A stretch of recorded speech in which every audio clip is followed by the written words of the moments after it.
नमस्कार दोस्तों, स्वागत है आप सभी का संकल्प स्टडी पॉइंट उत्तराखंड में। तो दोस्तों हम देख रहे थे वैदिक सभ्यता और वैदिक सभ्यता में दोस्तों हम देख रहे थे पूर्व वैदिक काल, जिसे हम दोस्तों ऋग्वैदिक काल के नाम से भी जानते हैं। पूर्व वैदिक काल में दोस्तों अभी तक हमने वैदिक सभ्यता में पहला जो हमने देखा था पार्ट 1 में, उसमें हमने वैदिक सभ्यता का परिचय देखा था। और पार्ट 2 में दोस्तों हमने सामाजिक व्यवस्था को देखा पूर्व वैदिक काल का। और आज हम देखेंगे दोस्तों पार्ट 3 में पूर्व वैदिक काल यानी कि ऋग्वैदिक काल की राजनीतिक व्यवस्था क्या थी और साथ ही साथ आर्थिक व्यवस्था क्या थी।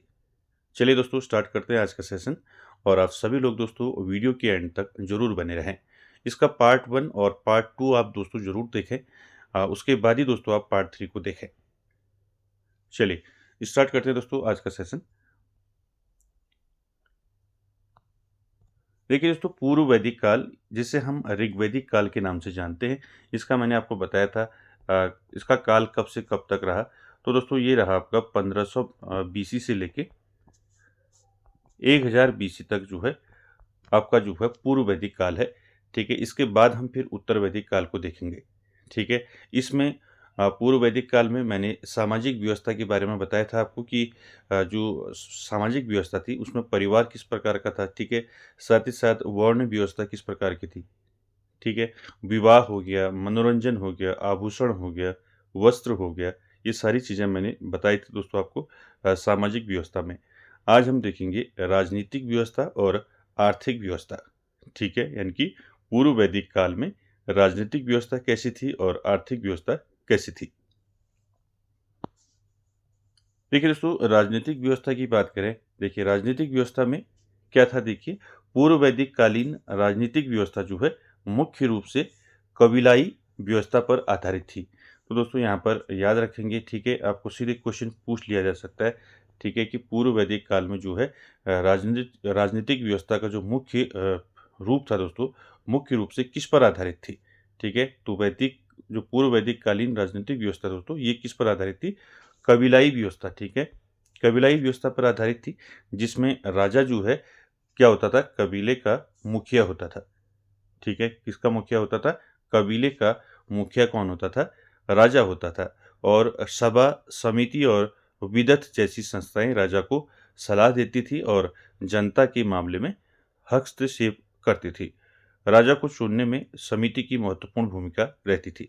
तो दोस्तों यहाँ पर आपको याद रखना है। ठीक है, अभी हम आगे डिस्कस करेंगे कि कबीलाई व्यवस्था में किस प्रकार से जो है आपका जो है कबीलाई व्यवस्था थी और किस प्रकार से राजा जो है राजा का चुनाव कैसे होता था, कैसे राजा को चुनते थे। तो देखिए यहाँ पर आपको याद रखना है कि पूर्व वैदिक काल में जो है जो राजनीतिक व्यवस्था थी वो मुख्य रूप से कबीलाई व्यवस्था पर आधारित थी। इसको याद रखेंगे। ठीक है, पूछ लिया जाएगा। और इसमें जो राजा था दोस्तों वो कबीले का क्या होता था, मुखिया होता था। और राजा को सलाह देने के लिए दोस्तों 3 संस्थाएं थी। कौन-कौन सी थी? यहाँ से क्वेश्चन पूछे जाते हैं। सभा हो गया, समिति और विदत, ये 3 संस्थाएं थी दोस्तों। अभी हम इसमें डिटेल में डिस्कस करेंगे, तो इनको याद रखेंगे। ठीक है, चलिए अब देखते हैं दोस्तों राजा को चुनने में जो है किस समिति का जो है महत्वपूर्ण स्थान था। चलिए देखिए दोस्तों कबीलाई जो व्यवस्था थी वो किस प्रकार से थी। देखिए वैदिक काल में यानी कि जो वैदिक सभ्यता थी वो किस प्रकार से दोस्तों, इसमें जो कबीलाई व्यवस्था मैंने बताया जिसका मुखिया कौन होता था, राजा होता था। तो ये किस प्रकार से था, देखिए शासन का सबसे छोटा जो मूल आधार था वो क्या था, कुल या परिवार। सबसे छोटा जो है क्या था, मूल आधार था। ठीक है, कुल के बाद फिर ग्राम, ग्राम के बाद जन, और जन के बाद फिर राष्ट्र। ये दोस्तों कबीलाई व्यवस्था थी, इसको याद रखेंगे। सबसे छोटा जो था दोस्तों आधार वो परिवार होता था यानी कि कुल होता था। उसके बाद ग्राम, उसके बाद जन, उसके बाद फिर राष्ट्र। ठीक है, ये आपको ये क्रम याद रखना है। ठीक है, पहले कुल, फिर ग्राम, फिर जन, फिर राष्ट्र। ठीक हो गया। चलिए अब देखते हैं दोस्तों राजा, यानी कि इसमें राजा दोस्तों इस कबीलाई व्यवस्था का जो है मुखिया होता था और किस प्रकार से इसका चुनाव होता था, किस प्रकार से इसको चुनते थे। चलिए देखिए दोस्तों राजा जो है जिसे हम जन या राजन कहते थे। ठीक है, राजा जो है कबीले का प्रमुख होता था और युद्ध का नेतृत्व करता था। यानी कि राजा जो है कबीले का मुखिया होता था और युद्ध का नेतृत्व करता था। ठीक है, पहला पॉइंट। दूसरा, राजा का पद जो है वंशानुगत था। ठीक है, यानी कि राजा का जो पद था वो कैसा था, वंशानुगत था, यानी कि आपका राजा का लड़का भी राजा। ठीक है, तो इस प्रकार से व्यवस्था थी वंशानुगत। लेकिन जनता उसे हटा सकती थी, लेकिन जनता के पास अधिकार था, वो राजा को क्या कर सकती थी, हटा सकती थी। लेकिन याद रखेंगे राजा का जो पद था वो क्या था, वंशानुगत था। ठीक है, तीसरा पॉइंट देखिए, राजा को कर वसूलने का अधिकार नहीं था। यानी कि राजा जो है पूर्व वैदिक काल में जो है राजा जो है कर वसूल नहीं सकता था, यानी कि कर वसूलने का अधिकार राजा को नहीं था। तो यहाँ पर याद रखेंगे दोस्तों, पूर्व वैदिक काल में राजा जो है दोस्तों, ये कबीलाई व्यवस्था जो है, पूर्व वैदिक काल जो है कबीलाई व्यवस्था पर आधारित था, जिसका मुखिया कौन होता था, राजा होता था। ठीक है, और राजा को सलाह देने के लिए 3 संस्थाएं होती थी। ठीक है, सभा, समिति और विदत। ठीक है, यहाँ पर राजा जो है दोस्तों, इसको जो है इसका जो पद था वो वंशानुगत था। ठीक है, और इसे कर वसूलने का अधिकार नहीं था। ठीक है, युद्ध का नेतृत्व करता था। ठीक है, साथ ही साथ दोस्तों याद रखना, उसका जो खर्च था वो जनता द्वारा स्वेच्छा से दिए गए भाग या कर से चलता था। यानी कि जो राजा का जो दोस्तों खर्चा था, ठीक है, यानी कि राजा का जो खर्चा है वो कैसे इसको दिया जाता था, राजा को स्वेच्छा से उसको ये कर दिया जाता था जनता द्वारा। इसको याद रखेंगे। सेना को सेनापति और पुरोहित जैसे अधिकारियों की सहायता मिलती थी, यानी कि राजा को जो है क्या मिलता था, सेनापति और पुरोहित जैसे अधिकारियों की सहायता मिलती थी। तो यहाँ पर आपको याद रखना है, राजा जन या राजन जो है दोस्तों, ये कबीले का प्रमुख होता था पूर्व वैदिक काल में। ठीक है, और ये युद्ध का नेतृत्व करता था, और राजा का जो पद था वो वंशानुगत था, लेकिन जनता उसे हटा सकती थी। साथ ही साथ राजा को कर वसूलने का अधिकार नहीं था। ये सारे पॉइंट याद रखेंगे, सीधे क्वेश्चन फॉर्म में आपको पूछे जाएंगे। ठीक है, राजा को कर वसूलने का अधिकार नहीं था, उसका खर्च जो है जनता द्वारा स्वेच्छा से दिए गए भाग या कर से चलता था। राजा को सेनापति और पुरोहित जैसे अधिकारियों की सहायता मिलती थी। ठीक है, यहाँ तक आपको याद रखना है। जो पूर्व वैदिक काल में जो पूर्व वैदिक काल में जो राजनीतिक व्यवस्था थी दोस्तों, वो किस प्रकार की थी, इसमें जो है जो राजनीतिक व्यवस्था थी दोस्तों, वो कबीलाई व्यवस्था पर आधारित थी। मैंने बता दिया, कबीलाई व्यवस्था में राजा प्रमुख होता है। ठीक है, और राजा के पास क्या क्या अधिकार थे वो मैंने आपको बता दी। ठीक है, अब यहाँ पर देखेंगे राजा का चुनाव कैसे होता है, और जो प्रशासनिक संस्थाएं थी, सभा, समिति और विदत, ये किस प्रकार से कार्य करती थी, इसको देखते हैं। देखिए, सबसे पहले बात करें प्रशासनिक संस्थाएं, इसको याद रखेंगे। ये तीनों संस्थाएं जो हैं ये क्या करती थी, राजा को सलाह देते थे। ठीक है, और कौन सी समिति इसमें जो है राजा का चुनाव करती थी, ये भी आपको यहाँ से भी क्वेश्चन पूछा जाता है। ठीक है, तो प्रशासनिक संस्थाएं जो हैं इसमें सभा, समिति और विदत, ये तीनों याद रखेंगे दोस्तों। ठीक है, इन तीनों में जो है कौन सी जो है समिति जो है राजा का चुनाव करती थी, उसको हम देखेंगे। ठीक है, पहला है सभा। ठीक है, सभा जो है दोस्तों कबीले के वरिष्ठ और श्रेष्ठ लोगों की संस्था थी। यानी कि मैंने बताया कि जो पूर्व वैदिक काल है, पूर्व वैदिक काल में राजनीतिक व्यवस्था जो है कबीलाई व्यवस्था पर आधारित थी, यानी कि राजा जो है कबीले का मुखिया होता था। ठीक है, तो यहाँ पर कबीले के जो वरिष्ठ और श्रेष्ठ लोग हैं उनकी एक संस्था थी। संस्था का नाम क्या था दोस्तों, सभा। ठीक है, कबीले के वरिष्ठ और श्रेष्ठ लोगों की संस्था कौन सी थी, सभा थी। ठीक है, ये भी जो है राजा को क्या करते थे, सलाह देते थे। दूसरी संस्था है दोस्तों समिति। ठीक है, समिति में देखिए क्या था, देखिए समिति जो है आम लोगों की संस्था थी। आपको सीधे क्वेश्चन पूछ ले जाएगा। ठीक है, समिति जो है पूर्व वैदिक काल में समिति क्या थी। ठीक है, तो याद रखेंगे समिति क्या थी, ये आम लोगों की संस्था थी।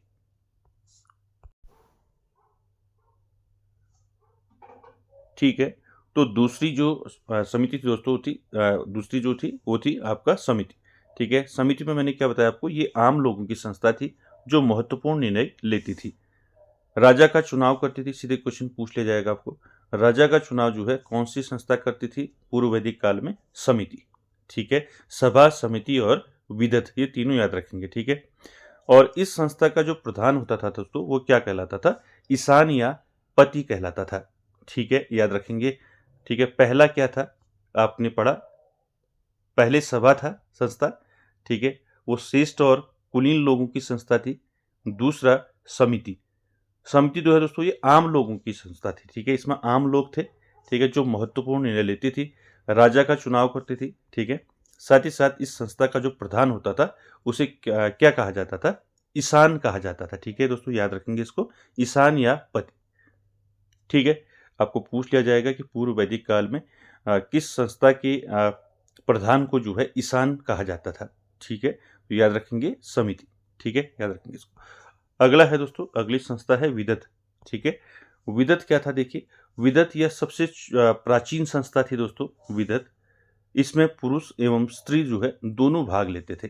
देखिए अभी तक जो है दोस्तों स्त्री का जो है दोस्तों यहाँ पर अभी नहीं था पहले सभा और समिति में। यहाँ विदत दोस्तों ये सबसे प्राचीन संस्था थी, इसमें पुरुष और स्त्री दोनों भाग लेते थे, ठीक है, इनकी दोनों इसमें भाग लेते थे। यह सामाजिक एवं धार्मिक कार्य जैसे नववधुओं का स्वागत करती थी। तो यहाँ पर आपको याद रखना है, सीधे क्वेश्चन पूछा जाएगा कि पूर्व वैदिक काल में कौन सी ऐसी संस्था थी जिसमें पुरुष और स्त्री दोनों भाग लेते थे। तो आंसर हो जाएगा दोस्तों आपका विदत। पूछ लिया जाएगा पूर्व वैदिक काल में सबसे प्राचीन संस्था कौन सी थी, तो आप आंसर करेंगे दोस्तों विदत, ठीक है। तीनों याद रखेंगे। सभा जो ये तीनों संस्थाएं जो है राजा को क्या करती थी, सलाह देती थी, ठीक है। पहला सभा जिसमें श्रेष्ठ और कुलीन वर्ग के लोग थे। दूसरा समिति, ये दोस्तों आम लोगों की संस्था थी, लेकिन इसका जो महत्वपूर्ण स्थान इसलिए था क्योंकि जो समिति थी दोस्तों ये राजा का चुनाव करती थी, ठीक है, राजा को हटा सकती थी। और इस संस्था का जो प्रधान था दोस्तों, इनकी समिति का जो प्रधान होता था उसे कहा जाता था ईशान, ठीक है। तीसरी संस्था थी दोस्तों विदत। यह सबसे प्राचीन संस्था थी, इसमें पुरुष और स्त्री दोनों भाग लेते थे, मैंने बताया था, ठीक है, याद रखेंगे। ये तीनों दोस्तों संस्थाएं आपको याद रखती हैं, यहाँ से दोस्तों हमेशा क्वेश्चन पूछे जाते हैं, ठीक हो गया। चलिए अन्य अधिकारियों की बात करें। अन्य अधिकारी भी थे दोस्तों, इनकी बात कर लेते हैं। देखिए अन्य अधिकारियों में पहला जो है नाम आता है ग्रामणी, ठीक है। अब ग्रामीणी क्या था दोस्तों, ये गांव या ग्राम का जो है मुखिया होता था, जो नागरिक और सैन्य दोनों कार्य देखता था, नागरिक और सैन्य। तो यहाँ पर पहला जो अन्य अधिकारियों की बात करें तो ये ग्रामीणी था, ये गांव या ग्राम का मुखिया होता था, ठीक है, जो नागरिक और सैन्य दोनों कार्यों को क्या करता था, देखता था, ठीक है। दूसरा पुरोहित, ठीक है, ये सारे जो है दोस्तों अधिकारी राजा को क्या करते थे, सलाह देते थे, ठीक है, इसलिए इनके नाम याद रखने हैं और ये क्या करते थे, ठीक है, इससे आपको पूछा जाएगा, ठीक है। दूसरा पुरोहित राजा को कानूनी सलाह देता था, ठीक है। पूछ लिया जाएगा आपको कि पूर्व वैदिक काल में राजा को जो है कानूनी सलाह कौन देता था, ठीक है, आंसर हो जाएगा पुरोहित, ठीक। तीसरा सेनानी। सेनानी क्या था दोस्तों, सैन्य संचालन का प्रमुख था, ठीक है, जिसको सेनानी कहते थे। चौथा है आपका स्पर्श। स्पर्श क्या था पूर्व वैदिक काल में, स्पर्श दोस्तों ये गुप्तचर होते थे, ठीक है। आपको पूछ लिया जाएगा कि पूर्व वैदिक काल में गुप्तचर को क्या कहा जाता था, ठीक है, गुप्तचर को कहा जाता था स्पर्श, ठीक है। इसके बाद अगला जो था दोस्तों वो था वृजपति, ठीक है। अब वृजपति क्या था, ये चारागाह भूमि का प्रभारी होता था, ठीक है, यानी कि जो चारागाह भूमि होती थी उसका प्रभारी कौन होता था, वृजपति होता था, ठीक है। तो दोस्तों यहाँ से आपको ये जितने भी अधिकारी हैं इनके दोस्तों आपको नाम याद रखने हैं, और ठीक है, पहला मैंने बताया ग्रामीणी, ये होता था ग्राम या गांव का मुखिया। दूसरा पुरोहित, ठीक है, राजा को कानूनी सलाह देता था पुरोहित। सैन्य संचालन का प्रमुख सेनानी था। गुप्तचर जो थे उस समय कौन थे, उनको क्या कहा जाता था, स्पर्श कहा जाता था। और वज्रपति जो है ये चारागाह भूमि का प्रभारी होता था, यानी कि चारागाह भूमि का प्रमुख होता था वज्रपति, ठीक है दोस्तों। ये सारे दोस्तों आपको याद रखने हैं, सभा, समिति, विदत, ग्रामीणी, पुरोहित, सेनानी, स्पर्श और वृजपति, ठीक है। तो अब देखते हैं दोस्तों आपका आर्थिक व्यवस्था, ठीक है। यहाँ तक आप समझ चुके होंगे कि राजनीतिक व्यवस्था क्या थी पूर्व वैदिक काल में, ठीक, किस प्रकार से संस्थाएं थी, किस प्रकार से अधिकारी थे, ठीक है, कौन अधिकारी का क्या कार्य था, ये मैंने आपको बता दिया है, ठीक है। चलिए अब बात करते हैं आर्थिक व्यवस्था की। तो देखिए दोस्तों पूर्व वैदिक काल में आर्थिक व्यवस्था कैसी थी। देखिए पूर्व वैदिक कालीन आर्थिक व्यवस्था मुख्य रूप से जो है पशुपालन और कृषि पर आधारित थी, ठीक है। तो याद रखेंगे, आपको पूछ लिया जाएगा पूर्व वैदिक काल में जो आर्थिक व्यवस्था थी वो किस पर आधारित थी, आपको पूछ लिया जाएगा, ठीक है। तो पशुपालन और कृषि पर आधारित थी मुख्य रूप से, जिसमें गाय को धन और समृद्धि का प्रतीक माना जाता था। तो याद रखेंगे दोस्तों, पूर्व वैदिक काल में गाय को क्या माना जाता था? गाय को धन और समृद्धि का प्रतीक माना जाता था। इसके अतिरिक्त वस्तु विनिमय प्रणाली प्रचलित थी। देखिए, वस्तु विनिमय प्रणाली जो है पूर्व वैदिक काल में प्रचलित थी। तो वस्तु विनिमय प्रणाली क्या होती है? यानी कि वस्तु के बदले बदले जो है वस्तुओं का आदान प्रदान, ठीक है, जिसे हम वस्तु विनिमय कहते हैं। ठीक है, तो ये आपको पूछ लिया जाएगा कि पूर्व वैदिक काल में जो है किस प्रकार की प्रणाली जो है प्रचलित थी।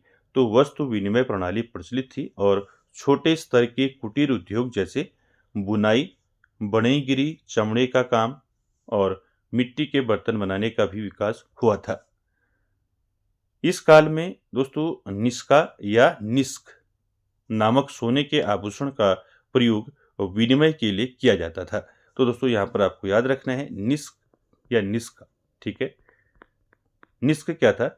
ये दोस्तों एक निष्क नामक जो है सोने के आभूषण का प्रयोग जो है किस लिए किया जाता था? विनिमय के लिए किया जाता था, ठीक है। इसको याद रखेंगे। तो यहाँ पर अपनी आर्थिक व्यवस्था में याद रखना है कि आर्थिक व्यवस्था पूर्व वैदिक काल में किस प्रकार की थी। यानी कि आर्थिक व्यवस्था जो है मुख्य रूप से पशुपालन और कृषि पर आधारित थी, ठीक है, जिसमें गाय को धन और समृद्धि का प्रतीक माना जाता था। इसके अतिरिक्त जो है वस्तु विनिमय प्रणाली प्रचलित थी, ठीक है। आपको पूछ लिया जाएगा कि वस्तु विनिमय प्रणाली जो है किस काल में प्रचलित थी, ठीक है। तो याद रखेंगे पूर्व वैदिक काल।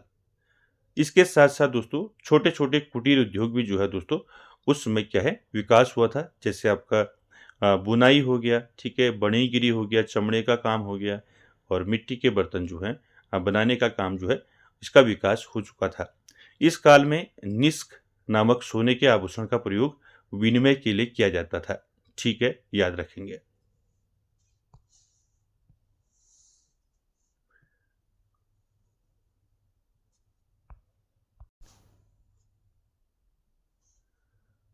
अब दोस्तों हम बात करेंगे पशुपालन की, ठीक है। मैंने बताया कि पशुपालन और कृषि जो है मुख्य जो है दोस्तों वैदिक काल में यानी पूर्व वैदिक काल में मुख्य आधार था पशुपालन और कृषि, ठीक है। चलिए देखिए, पशुपालन की बात करें तो पूर्व वैदिक काल में दोस्तों पशुपालन जो है कौन कौन से जानवर ये लोग पालते थे, किस प्रकार से था। देखिए देखिए दोस्तों, इन लोगों का जो मुख्य व्यवसाय था और मुख्य व्यवसाय था पशुपालन और धन को मवेशियों की संख्या से मापा जाता था।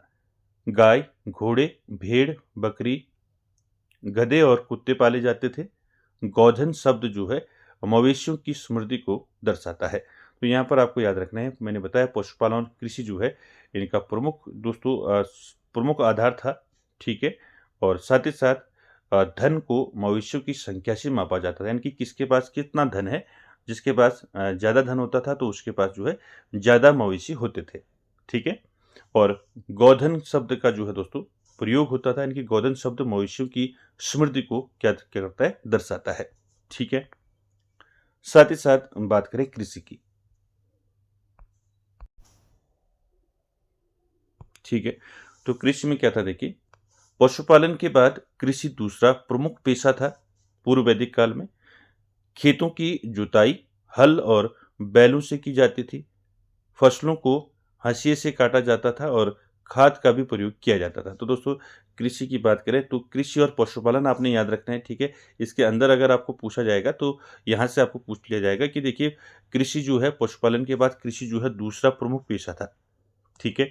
तो आपको पूछ लिया जाएगा, ठीक है, पूर्व वैदिक काल में पशुपालन के अलावा जो है प्रमुख आधार क्या था, प्रमुख पेशा क्या था, तो कृषि था। और खेतों की जुताई हल और बैलों से की जाती थी, ठीक है। और फसलों को हाशिए से काटा जाता था और खाद का प्रयोग किया जाता था, ठीक है। इसको याद रखेंगे। अगला है दोस्तों उद्योग और शिल्प। देखिए मैंने आपको बताया कि छोटे छोटे जो है उद्योग जो है उनका विकास हुआ था। तो कौन कौन से थे, देखिए उद्योग और शिल्प में कई प्रकार के घरेलू उद्योग जो है मौजूद थे, जिसमें आपका वस्त्र हो गया, बढ़ईगिरी हो गया, धातु और अन्य हो गया, ठीक है। देखिए वस्त्र की बात करें तो सूत काटना और वस्त्र बनाना जो है एक प्रमुख उद्योग था, ठीक है, याद रखेंगे। पूर्व वैदिक काल में जो कुटीर उद्योग की बात हम कर रहे हैं, तो यहाँ पर आपका सूत कातना और वस्त्र बनाना जो है प्रमुख उद्योग था पूर्व वैदिक काल में। ठीक है। दूसरा देखिए बढ़ईगिरी। ठीक है। लक्षण या तक्षण शब्द का प्रयोग बढ़ई के लिए होता था, जिसका रथों के महत्व के कारण सामाजिक महत्व था। ठीक है। तो यहाँ पर आपको याद रखना है दोस्तों, आपको सीधे पूछ लिया जाएगा कि पूर्व वैदिक काल में लक्षण और तक्षण शब्द का प्रयोग किसके लिए किया जाता था। ठीक है। तो लक्षण और तक्षण जो है दोस्तों, ये किसके लिए किया जाता था, इस शब्द का प्रयोग बढ़ई के लिए किया जाता था। ठीक है, याद रखेंगे। उसके बाद है दोस्तों धातु और अन्य। तो देखिए यहाँ पर सुनार, चर्मकार और कुम्हार जैसे अन्य शिल्पकार जो हैं ये भी थे। ऋग्वेद में लोहे का उल्लेख नहीं है, लेकिन तांबा, कांसे और सोना जो है ये प्रचलित थे। तो आपको याद रखना है। ठीक है, ऋग्वेदिक काल में जो है लोहे का उल्लेख नहीं मिलता। ठीक है, आपको क्वेश्चन पूछ लिया जाएगा कि ऋग्वेदिक काल में या आपका पूर्व वैदिक काल में पूर्व वैदिक काल के जो लोग हैं वो लोहे से परिचित थे या नहीं थे, ये क्वेश्चन पूछ लिया जाएगा। तो ये लोग जो है दोस्तों लोहे से परिचित नहीं थे और कहीं भी जो है लोहे का उल्लेख नहीं मिलता है। ठीक है, लेकिन जो है तांबा, कांसे और सोने से ये लोग क्या थे, परिचित थे। ठीक है। उसके साथ साथ बात करें दोस्तों व्यापार की, तो ये लोग व्यापार किस प्रकार से करते थे। देखिए, तो पूर्व वैदिक काल में दोस्तों व्यापार वस्तु विनिमय प्रणाली पर आधारित था। मैंने आपको बताया, इसको याद रखेंगे आप, वस्तु विनिमय प्रणाली। ठीक है, जिसमें वस्तुएं, अनाज, शिल्प और मवेशियों के लिए आदान प्रदान की जाती थी। व्यापार में पणि नामक लोग शामिल थे। तो यहाँ पर सारे पॉइंट्स आपको याद रखने हैं। ठीक है, जो व्यापार होता था दोस्तों पूर्व वैदिक काल में, तो व्यापार वस्तु विनिमय प्रणाली पर आधारित था। ठीक है, याद रखेंगे। यानी कि वस्तु के बदले में वस्तु का आदान प्रदान होता था, जिसमें वस्तुएं होती थी, अनाज, शिल्प और मवेशियों के लिए आदान प्रदान किया जाता था। व्यापार में दोस्तों पणि नामक लोग शामिल थे। याद रखें। ठीक है, व्यापार में कौन से लोग शामिल थे, पणि। आपको पूछ लिया जाएगा कि पूर्व वैदिक काल में जो है व्यापार में जो है कौन से लोग शामिल थे, तो पणि लोग शामिल थे। ठीक है। बात करें दोस्तों कर की, तो किस प्रकार से कर लिया जाता था। देखिए, कर की बात करें तो राजा को नियमित कर देना अनिवार्य नहीं था। लोग बलि और भाग नामक स्वेच्छा से कर देते थे। तो यहाँ पर कर व्यवस्था जो थी दोस्तों, राजा को कर लेने का जो है, नियमित कर लेने का दोस्तों अधिकार नहीं था। ठीक है, और बलि और भाग नामक स्वेच्छा से वो लोग कर देते थे। यानी कि कहने का मतलब ये है कि राजा को नियमित कर देना अनिवार्य नहीं था लोगों का। ठीक है, लोग जो है पूर्व वैदिक काल में स्वेच्छा से जो है कर देते थे। यानी कि राजा का कोई अनिवार्य राजा का कर लागू नहीं था। ठीक है। बात करें दोस्तों मुद्रा की, तो मुद्रा दोस्तों किस प्रकार की थी। देखिए, प्रारंभिक अवस्था में वस्तु विनिमय प्रणाली जो है दोस्तों प्रमुख माध्यम था, मैंने बताया, व्यापार का और हर किसी चीज़ का उसमें। ठीक है, तो मुद्रा जो है दोस्तों उसमें जो है प्रारंभिक अवस्था में वस्तु विनिमय प्रणाली प्रमुख आधार था। लेकिन निष्क जैसे सोने के आभूषणों का उल्लेख जो है सॉरी आभूषणों का उपयोग जो है मुद्रा के रूप में भी किया जाता था। तो यहाँ पर जो प्रारंभिक अवस्था थी, यानी कि पूर्व वैदिक काल में जो प्रारंभिक अवस्था थी, उसमें वस्तु विनिमय प्रमुख माध्यम था। लेकिन निष्क जैसे सोने के आभूषणों का उपयोग जो है मुद्रा के रूप में भी किया जाता था। ठीक है, तो सारे फैक्ट दोस्तों आपको याद रखने हैं। तो दोस्तों पूर्व वैदिक काल, जिसे हम ऋग्वैदिक काल के नाम से जानते हैं, हमने ये दोस्तों कंप्लीट इसको कर लिया है, जिसमें हमने इसके जो पार्ट 1 देखा था वैदिक सभ्यता में, जिसमें हमने परिचय देखा था। पार्ट 2 में दोस्तों हमने सामाजिक व्यवस्था को देखा था। ठीक है, और सामाजिक व्यवस्था दोस्तों यहाँ पर मैं थोड़ा आपको फिर सामाजिक व्यवस्था के बारे में यहाँ पर बता देता हूँ, क्योंकि पहले हमने किया है सामाजिक व्यवस्था, जिसमें हमने परिवार, वर्ण व्यवस्था, विवाह, चिकित्सा, मनोरंजन, आभूषण, वस्त्र, ये सारी चीज़ देखी थी पार्ट 2 में। ठीक है, इसको आप जरूर देखिए पार्ट 2 को। ठीक है, अब बात करें दोस्तों सामाजिक व्यवस्था की, तो देखिए सामाजिक व्यवस्था यहाँ पर देख लेते हैं। देखिए सामाजिक व्यवस्था की बात करें तो पूर्व वैदिक काल में सामाजिक व्यवस्था जो है किस प्रकार की थी, मैंने आपको बताया था, पितृसत्तात्मक थी, जिसमें परिवार को बुनियादी इकाई माना जाता था। विधवा विवाह प्रचलित था। ठीक है, याद रखेंगे इसको, विधवा विवाह प्रचलित था पूर्व वैदिक काल में। ठीक है। समाज में सती प्रथा, पर्दा प्रथा, बाल विवाह का प्रचलन नहीं था। तो याद रखेंगे दोस्तों, ठीक है, सती प्रथा नहीं था, ठीक है, पर्दा प्रथा का प्रचलन नहीं था, बाल विवाह का प्रचलन नहीं था, ठीक है, ये तीनों नहीं थे, ठीक है, लेकिन विधवा विवाह का प्रचलन था, ठीक है, इसको याद रखेंगे। आपको पूछ लिया जाएगा कि पूर्व वैदिक काल में जो है सती प्रथा का प्रचलन था नहीं था, ठीक है, बाल विवाह का प्रचलन था नहीं था, सीधे पूछ लिया जाएगा, पर्दा प्रथा का प्रचलन था नहीं था, ठीक है। तो दोस्तों ये तीनों नहीं थे, सती प्रथा, पर्दा प्रथा और बाल विवाह, ये तीनों का प्रचलन जो है पूर्व वैदिक काल में नहीं था, ठीक है, याद रखेंगे। साथ ही साथ दोस्तों याद रखेंगे सिर्फ जो है विधवा विवाह का प्रचलन था पूर्व वैदिक काल में, ठीक हो गया। देखिए, अतिथि सत्कार का बहुत महत्व दिया जाता था, ठीक है। साथ ही साथ महिलाओं की स्थिति जो है पुरुषों के समान थी और उन्हें शिक्षा व वर चुनने का अधिकार था। तो दोस्तों यहाँ पर देखिए, आपको पूछ लिया जाएगा कि पूर्व, मैंने बताया था पूर्व वैदिक काल में महिलाओं की स्थिति क्या थी। तो महिलाओं की स्थिति क्या थी, महिलाओं और पुरुषों को जो है एक समान जो है समझा जाता था। उन्हें शिक्षा, यानी कि महिलाओं को शिक्षा और वर चुनने का अधिकार था और कई प्रसिद्ध विदुषी महिलाएं थी। जैसे आपका पूछ लिया जाता है कि पूर्व वैदिक काल में विदुषी महिलाओं के नाम आपको याद रखने हैं। जैसे अपाला हो गया, घोष हो गया और मैत्रेयी हो गया, ठीक है, तीनों याद रखेंगे। इसका मैंने डिटेल में आपको पार्ट 2 में बताया है, जिसमें हमने परिवार जो है किस प्रकार का था, पितृसत्तात्मक था, वर्ण व्यवस्था किस प्रकार से थी, ठीक है, विवाह, वस्त्र, मनोरंजन किस प्रकार से था लोगों का, ठीक है, आभूषण किस प्रकार के लोग पहनते थे, वो सारा दोस्तों हमने पार्ट 2 में देखा था, उसको आप जरूर देखिए। यहाँ पर आपको ये चीज़ें याद रखनी है, ठीक है, जो पूर्व वैदिक काल में जो विदुषी महिलाएं थी कौन कौन थी, ठीक है, अपाला, घोष, मैत्रेयी, ठीक है। यहाँ पर इसलिए दोस्तों ये आपको याद रखना है क्योंकि पूर्व वैदिक काल में महिलाओं की स्थिति जो है पुरुषों के समान ही थी और उन्हें शिक्षा व वर चुनने का अधिकार था, ठीक है। तो ये सारे फैक्ट दोस्तों आपको याद रखने हैं। और आज का सेशन दोस्तों यहीं तक। अगले सेशन में दोस्तों हम बात करेंगे वैदिक सभ्यता का जो आपका दूसरा पार्ट है, उत्तर वैदिक काल, यानी कि पूर्व वैदिक काल हमने देख लिया, अब देखेंगे हम उत्तर वैदिक काल, ठीक है। ऋग्वैदिक काल या पूर्व वैदिक काल के सारे फैक्ट मैंने आपको बता रखे हैं दोस्तों, इनको आप जरूर देखिए। पार्ट 2 और पार्ट 3 में आपको मिल जाएंगे और पार्ट 1 में आपको इसका परिचय मिल जाएगा वैदिक सभ्यता का, ठीक है। तो आज के सेशन में दोस्तों इतना ही, मिलते हैं नेक्स्ट सेशन में, तब तक के लिए धन्यवाद।